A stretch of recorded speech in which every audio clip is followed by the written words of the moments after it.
Class 9th के क्षेत्रमिति का एक मैथ है। एक ठोस लंबवृत्तीय बेलन, एक बेलन है, लंबवृत्तीय बेलन है, ठोस में, उसके आधार की त्रिज्या और ऊंचाई का योगफल दिया हुआ। त्रिज्या और ऊंचाई का अगर दोनों को मिला के जोड़ करके दिया गया है तो 37 सेंटीमीटर दिया गया है।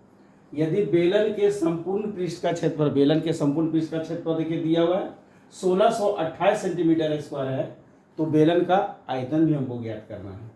तो पहले हम यहाँ देख लेंगे, ठोस बेलन है, तो यहाँ लिख देना है ठोस लंबवृत्तीय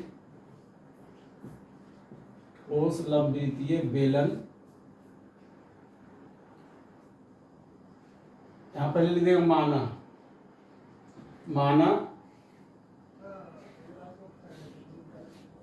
यहाँ लिख देना माना ठोस लंबवृत्तीय बेलन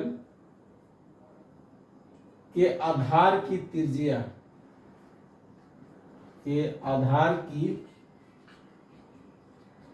बराबर छोटा r मान लेते हैं एवं ऊंचाई बराबर h मान लेते हैं।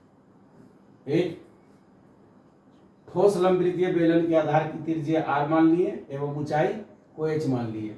तो प्रश्न से देखिए क्या दिया हुआ है, r प्लस h दोनों को जोड़ा गया है, तो r प्लस h बराबर दिया हुआ है 37 सेंटीमीटर। r प्लस h बराबर 37 सेंटीमीटर, 37 सेंटीमीटर दिया हुआ है। तो अगर हमको h का मान निकालना है तो कैसे निकाल सकते हैं, तो h बराबर 37 माइनस r सेंटीमीटर हो जाएगा। h बराबर 37 है, ये प्लस में आ रहा है, इधर जाएगा माइनस में आ रहा है, 37 माइनस r सेंटीमीटर। अब यहाँ दिया हुआ है कि यदि बेलन के संपूर्ण पृष्ठ का क्षेत्रफल दिया हुआ है, यहाँ लिख देंगे बेलन के संपूर्ण, यहाँ दिया हुआ बेलन के संपूर्ण पृष्ठ का क्षेत्रफल, तो बेलन के संपूर्ण पृष्ठ का क्षेत्रफल,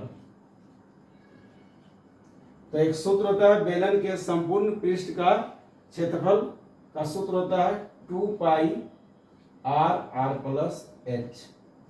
इसी सूत्र के आधार पर हम लोग इसको ज्ञात कर लेंगे। तो बेलन के संपूर्ण पृष्ठ का क्षेत्रफल 2 पाई r प्लस h होता है। तो इस सूत्र के आधार पर देखिए, तो बेलन के संपूर्ण पृष्ठ का क्षेत्रफल दिया 1628, तो यहाँ लिख देना है, और 2 पाई r प्लस h बराबर 1628 सेंटीमीटर स्क्वायर दिया हुआ है। 2 पाई r प्लस h बराबर 1628 सेंटीमीटर दिया हुआ है। तो देखिए 2 लिख देंगे, पाई की जगह पर 22/7 और गुना r, तो यहाँ दिया हुआ r प्लस h बराबर मान दिया होता, r नहीं दिया तो r की जगह पर हम r दे देते हैं, क्योंकि इसी से r का मान निकलेगा। 2 गुना पाई की जगह 22/7 लिख दिए, गुना r के जगह पर r, और r प्लस h दिया हुआ 37 सेंटीमीटर, तो r प्लस h 37 लिख देंगे, 37 बराबर यहाँ दिया हुआ 1628 सेंटीमीटर स्क्वायर। तो देखिए इसको पहले तिरछा गुना भी हो सकता है इस तरह से, तो 2 गुने 22 गुने r गुने 37 हो जाएगा, क्या हो जाएगा, और 2 गुना 22 गुना r गुना 37 बराबर ये हो जाएगा 1628 गुना 7, ये हो जाएगा 2 गुना 22 गुना r गुना 37 बराबर ये तिरछा गुना हो जाएगा 7 गुने 1628। तो हमको इससे r का मान निकालना है, तो और r बराबर क्या हो जाएगा 1628 गुना 7 रहेगा, बटा में हो जाएगा ये 2 गुने 22, 2 गुना 22 गुना 2 गुना 22 गुना 37। अब देखिए इसको हम काट देते हैं, 2 गुना 22 गुना 37। देखिए अब इसको काट देते हैं, तो 37 में 1628 में हम 37 को अगर भागा देते हैं तो ये 44 बार में कटता है, 44 बार में। अब देखिए 2 में से ही कट जाएगा 22 बार में, अब ये 22 और 22 कट जाएगा, तो बराबर क्या बच गया 7 सेंटीमीटर, बराबर बच गया 7 सेंटीमीटर, यानी 7 सेंटीमीटर निकल गया। अब हमको क्या ज्ञात करना है, बेलन का आयतन ज्ञात करना है, बेलन का आयतन। तो हमको ज्ञात करना है क्या चीज, बेलन का आयतन ज्ञात करना है। तो देखिए एक सूत्र हो गया ये, बेलन का आयतन बराबर क्षेत्रवृत्ति में आपको काम क्या करना है, बस सूत्र को थोड़ा सा ध्यान में देना है। याद रख लेना है सूत्र को। सूत्र के द्वारा ही आपका क्षेत्रमिति यानी मेंसुरेशन बनता है। तो बेलन के आयतन का सूत्र होता है पाई आर स्क्वायर एच, और सूत्र भी इसका बहुत छोटा छोटा होता है। तो आशा है आप लोग इस तरह का सूत्र अगर देख रहे होंगे तो आपको जरूर से जरूर याद हो जाएगा। तो बेलन का आयतन बराबर पाई आर स्क्वायर एच। बस आपको वीडियो में बने रहना है, वीडियो को स्किप नहीं करना है। तो बेलन का आयतन बराबर पाई आर स्क्वायर एच होता है।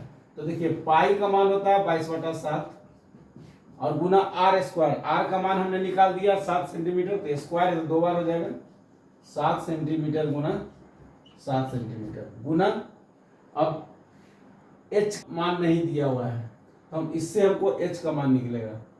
तो यहाँ एच का मान दिया हुआ जी एवं ऊंचाई का योगफल मीटर है।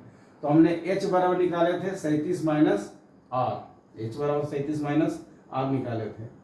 यहाँ हो जाएगा एच का मान 37 माइनस आर, यहाँ लिख देंगे एच की जगह पर जो होता है 37 माइनस आर। यार आर एच का मान 37 माइनस आर हुआ था, क्योंकि पाई प्लस त्रिज्या का यानी आर प्लस एच बराबर 37 हुआ था। तो एच बराबर 37 माइनस आर सेंटीमीटर हुआ था। यहाँ पर 37 माइनस आर सेंटीमीटर लिख देंगे। तो देखिए 7 7 ये कट जाएगा, तो ऊपर में बच गया क्या चीज 22 गुना 7 सेंटीमीटर सेंटीमीटर सेंटीमीटर स्क्वायर हो गया 7 सेंटीमीटर स्क्वायर गुना 37 माइनस आर का यहाँ मान रख देंगे, आर बराबर 7 सेंटीमीटर है। तो 37 सेंटीमीटर माइनस 7 सेंटीमीटर हो जाएगा, 37 सेंटीमीटर माइनस 7 सेंटीमीटर आर का मान हो जाएगा। तो बराबर 22 गुने 7 सेंटीमीटर स्क्वायर गुना 37 में अगर 7 सेंटीमीटर को घटा देते हैं तो 30 सेंटीमीटर आता है। अब सबको गुना कर देना है, 22 को 7 से और उसको 30 से गुना करके सेंटीमीटर क्यूब लिख देना है। तो गुना किया गया है 22 को 7 से गुना किया गया है 154 को 30 से गुना किया गया तो 4620 आ गया 4620। और सेंटीमीटर स्क्वायर यहाँ है, सेंटीमीटर ये है तो सेंटीमीटर क्यूब, ये आंसर हो गया 4620 सेंटीमीटर क्यूब आंसर हो गया।